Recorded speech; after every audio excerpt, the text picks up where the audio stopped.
22 जनवरी को राम मंदिर का प्राण प्रतिष्ठा होना है और उससे पहले बीजेपी के नेता लगातार ये डिमांड कर रहे हैं कि बिहार में भी उस दिन छुट्टी घोषित की जाए। हमारे साथ जेडीयू के वरिष्ठ नेता हैं और विधान पार्षद हैं खालिद अनवर साहब। सर, 22 जनवरी को जो राम मंदिर का प्राण प्रतिष्ठा होना है उसको लेकर बीजेपी नेता अब डिमांड करना शुरू कर दिए हैं कि उस दिन सार्वजनिक छुट्टी होनी चाहिए, क्या कहेंगे? हाँ, केंद्र सरकार को इस पे ठोस कदम उठाना चाहिए और भारत की सरकार जो भारतीय जनता पार्टी के पास है उसी को तय करना है कि छुट्टी होगी या नहीं होगी। तो केंद्र सरकार इस तरफ कदम उठाए, फिर स्टेट गवर्नमेंट्स तो उसी को पालन करते हैं। केंद्र ने तो छुट्टी दी है, जो केंद्रीय जो कर्मचारी है उनको आधे दिन की छुट्टी। नहीं, केंद्र को ये राइट है, वो इसके जुरिडिक्शन में है कि पूरे स्टेट के लिए भी वो छुट्टी घोषित कर सकते हैं। तो उस राइट का इस्तेमाल करते हुए केंद्र सरकार को ये कदम उठाना चाहिए।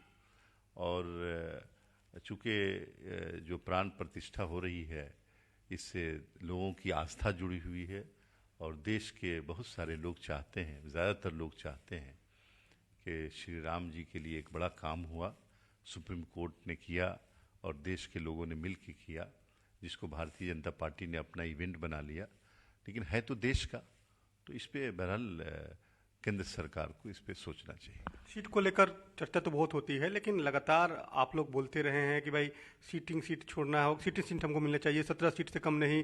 अभी तक सीट को लेकर लालू जी ने कहा कि नहीं, अभी कोई फैसला नहीं हुआ है। तो आपको नहीं लगता कि कंट्रडिक्शन अभी भी सीट बंटवारे को लेकर कंफ्यूजन है, कंफ्यूजन दूर नहीं हुआ है?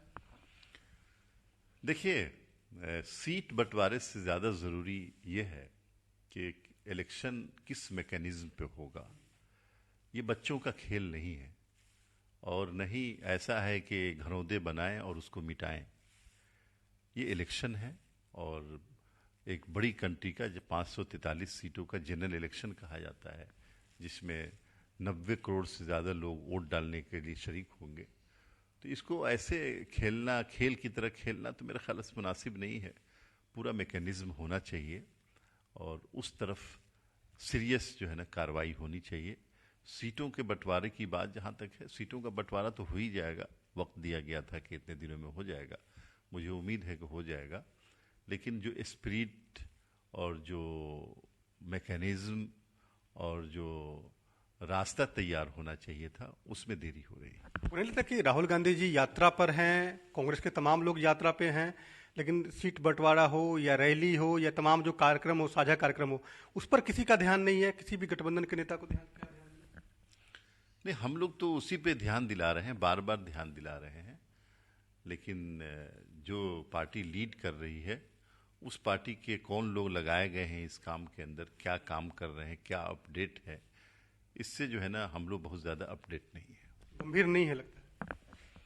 हाँ, ये बात तो मैं पहले भी कह चुका हूँ कि जिस सीरियसनेस की उम्मीद हम लोग कर रहे थे वो नज़र नहीं आ रही।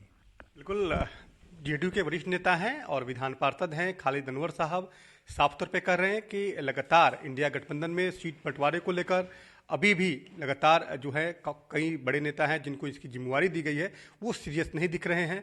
तमाम लोग अपने अपने काम में जरूर जुटे हैं, लेकिन ये सीरियसनेस जो है वो सीट बंटवारा हो, साझा कार्यक्रम हो या रैली हो, इसके आयोजन को लेकर कोई भी पॉलिटिकल पार्टी जो भी इस गठबंधन को लीड कर रही है वो सीरियस नहीं दिख रही है। कैमरामैन श्याम के साथ उनीश कुमार, कशिश न्यूज़, पटना।